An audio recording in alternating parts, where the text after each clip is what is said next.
Hi there. Today you are going to learn about connectors that indicate reason. I have chosen some of them. For example, because, to or in order to, due to, for, and because of. Now, let's read example. Douglas likes to go to the park because he practices sports.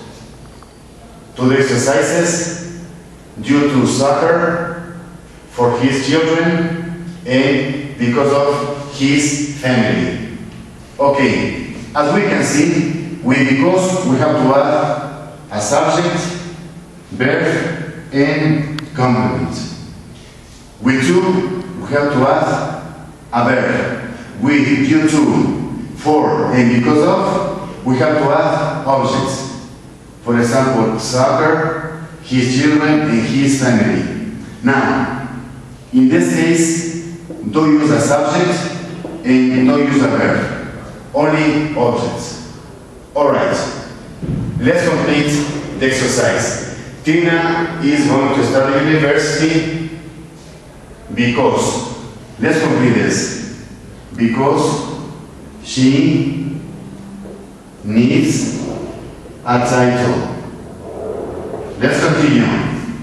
To be a professional. Due to her future. And the last one, because of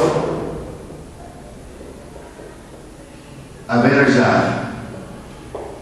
Okay, now remember, because, to, due to, for, and because of, they are connectors that indicate reason. With because, we have to add subject, verb, and complement.